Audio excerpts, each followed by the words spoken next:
Thanks so much to all my patrons. Join now to help support the channel and help pick the books that I review. Link in the description. And I am done. Okay, so I just got finished reading Shards of Honor. This is I think the first chronological book, or the first written book in the Vorkosigan Saga by Lois McMaster Bujold. And I want to give you my unedited thoughts upon finishing this book, which was literally just right now. So I really like this thing. And I feel like I've been saying this a lot and giving this score a lot, but I'm going to give this a 4.5 stars, which means I really liked it. It's not the best book I read this year. It's not like on the top without any of its problems, but it was a really fun story from start to finish. And yeah, it's just really good stuff in a series that I feel like a lot of people have read, but that I feel like, there's nobody or very few people reading this thing now that didn't originally start reading it back decades ago, because this thing's, quite a bit old now. And it's just one of those things that I feel like is getting a little bit lost to time. And that's unfortunate, because there's so much to like about this story. And there's so much to like about this series now, because I've read 4 stories now within this series, and 3 of them have been really enjoyable. The only one I didn't find very enjoyable is the really short story, but I'm a little biased in that I don't really like short stories. So for all like the regular length stories here, I've really enjoyed them. And I think one of them a 5 out of 5 stars. I'm one of those people, if you've watched my channel before, that I get criticized a bit for not really appreciating older stories. Now, this isn't old like Lord of the Rings old, but it's certainly not modern. But a lot of people say that, I only like really modern stuff. And in general, that can be more true than not. So when somebody like me says that this is extremely enjoyable for a modern audience, I hope you listen to it, and I hope you give this a chance more than you might otherwise, because I'm a little bit of a tough critic at times, and this is very, very top tier stuff. And I think what's making me really enjoy this story so much is not just what I read here, but when you consider this series. And the way that the characters are written, and I'll talk about that in a moment, but also, other stories that I love, namely, the Sun Eater series by 𝐒𝐿, which takes so much inspiration from this. I mean, as I read this, as I read the Sun Eater, I'm reading that and I'm going, man, this is so original, it's fresh, it's new, and so many aspects of that stories are borrowed from this, not in a copying way, but in a in like a love for this series kind of way that helped influence the way that he wrote. And it makes me appreciate almost both of them more. So I really love seeing, where he got a lot of inspiration here, not just for the story and the world and the way that kind of things are constructed with this huge universe and, warring powers and a political drama set in space with emperors and the like, but even specific characters that feel that they've been inspired by. Now, the first stories that I read this was 𝐿𝐼𝐼, and 𝐿𝐼𝐼 was the first omnibus story. I think the first, maybe even the second omnibus story. I think it's the second omnibus, and it follows the first stories that follow the main character in this series, Miles. Now, Miles is the son of 2 characters, and those 2 characters' kind of backstories were what were covered here. And so you can read this. The series is kind of known for, you can read it in a lot of different orders. As I finished up this story here, I actually finished the story a few minutes before I even recorded this, because the last several pages here is the author explaining the reading order to the reader. And what she suggests is, you could read it chronologically. You could read it publication. You can also read them individually. She wrote them in a way that you could pick up any of them and really enjoy them. And I think that's probably true. Obviously, you're going to get a lot more enjoyment here if you kind of know the backstory to things. But I think there's different opinions about where you could start here. I really enjoyed the way that I read it. We're learning about this character Miles, these really fun adventure stories. Now I get kind of a flashback, read about his parents, It gave me so much more appreciation for how Miles is. But I also think it could be equally great reading this story as the first story you read, and learning about Miles before learning about, his parents before you get to meet that character. So yeah, I don't think you can go wrong here, unless maybe you do something other than what I just said and just jump later on in the series. That would probably be wrong. But yeah, there's a lot of different ways that you can enjoy this. But my goodness, is Bujold a wonderful writer? It has all of the things that you would find in a fun, short, kind of adventure type of story. But it has such maturity in the way that the characters themselves are written. I mean, and it jumps off the page immediately when you read it. This is top tier character writing. And when I've often said that people like Robin Hobb can't be matched when it comes to the characters, people like George R. R. Martin, those are two authors that I love, and two of the main reasons that I love them is the way that they characterize the different people in the story.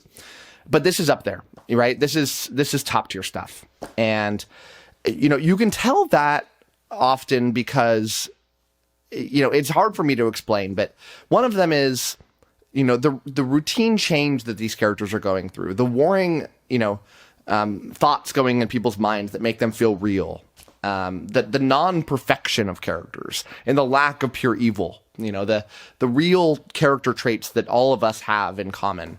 And something special here is, I learned about this character Miles, and I'm meeting his parents, and it's so clear how Miles was influenced by his parents to have a little bit of them in him. And that's very impressive writing, that it just jumps off the page, these traits that aren't in a smack you in the face kind of way, but in a way that makes them feel like, it feels like the characters are just so alive, and that Lois just wrote them in copying real life people, because how could you invent characters this kind of perfect? And I love it. So I'm kind of jumping ahead of myself. Let me talk a little bit about the plot here in the story without kind of spoiling anything. But, you've got this main character, Cordelia. She's this woman who ends up, abandoned on this planet and taken as a prisoner by this man. And this story ends up with her learning about herself and trying to save her skin, but also, meanwhile, falling in love with this guy, and him kind of falling in love with her, and them trying to figure out how to, team up together. And I don't like love stories normally in my books, but this is great. I mean, I kind of need to clarify in that I don't dislike love stories. I dislike badly written ones, which is way more common than not. But this is enjoyable. It was fun reading about these characters. It was fun knowing that they're obviously going to fall in love because they are married later on in the story, and seeing how they meet each other, seeing this dirty kind of, and by dirty I mean just like a raw sort of passion for each other that wasn't, storybook. In one of the scenes in this book, in a very lovely scene, one of the characters is down and out and completely drunk off their butts, and confessing love for each other, and and just at the bottom of bottoms in terms of their emotional state, and that's great, right? That's not normally the kind of stuff that you read in a story, and it works so perfectly well, and it speaks to these characters in such an amazing way. The plot itself was enjoyable. The one of the negatives that I have about this story, and there's very few, is that the plot never really hooks me. In a way that I feel like Realm of the Elderlings did a very similar thing with Robin Hobb, and the thing that kept me coming back was that I love these characters, and the plot was good. It was never just great. And one of the problems with the plot is a problem that I felt like, the last book in the Lord of the Rings had, in that the end of the major, crux of the story happens at the 75% of the way mark. And the final 25% is the fallout. And, you know, that's not good pacing to me. Now, I know that saying anything critical of Lord of the Rings is, you know, horrible to a fantasy audience. I happen to like Lord of the Rings. I don't love it. And that's one of the problems I feel like with the Lord of the Rings is there's so much after the story. There's a reason that modern stories, there's a reason that great modern movies where, you know, the action and the major central parts of the story happen at the end of the story. That's just the way plotting is supposed to work, and it works so well. You know, that's not a trope for trope's sake. It's it's there for a reason. And, you know, it's kind of a letdown, you know, and that the end of the story is, you know, one of the weaker parts of the story in terms of the action and the fun. When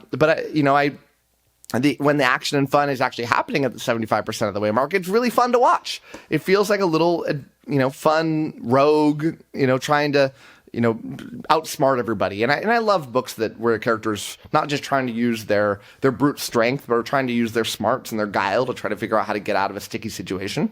And it works really well. So yeah, I'm all in on the series. I'm very excited. It's definitely very sci-fi, but not like, it's pretty classic sci-fi. There's no fancy elements here. There's no magic. There's no nothing like that. It's just different galactic powers fighting each other and, the politics of them and trying to figure out that.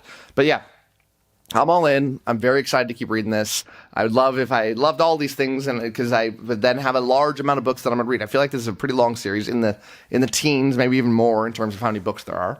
And I'm especially excited to read the next one because I'm going to start reading these chronologically now that I'm kind of hooked. And the next one is called Barrayar, which is a planet. I don't know anything else about the story other than I think it won the Hugo and the Nebula for best novel for the year that it came out. And that pretty much everybody agrees that it's far superior to the one that I just read. And if the one that I just read was great, or like borderline great, like very good, then I can't wait to read the next one. And it's going to get me hooked. And quite frankly, I don't like these characters here nearly as much as I like the Miles character, who, doesn't even feature in this story and probably doesn't even feature in the next one. And so, yeah, this series has a lot of excitement about me going forward. And yeah, I can't wait. You should check this out. It's good stuff, and I suspect that if you like well-written characters, you're going to like this story as well. So yeah, check out this series, check out this story, check out this author, and let me know your thoughts. So that is it for me. Thank you so much for watching this review, and as always, happy reading to you. Thanks again to all my patrons, with a special shout out to my Ascendant tier and Librarian tier patrons: Amy, Alex P, Anna G, CJ, Doused, Darren, Daniel O, JD, Jonathan, Josh, Nathan T, Ned's Book Channel, 𝐿𝐿𝐼𝐿, Ron Reich, Russell, Ryan L, Sydney Baker, Slay, Tahir, Anna, Andra, Blair, Brock, Evan, Joe UK, Kat Mick, Marcus, Michael Sugarman, and Sky. Thanks for sticking to the end of this video, and if you want to watch some more content from my channel, click over here and I've got some good videos for you. Thanks so much.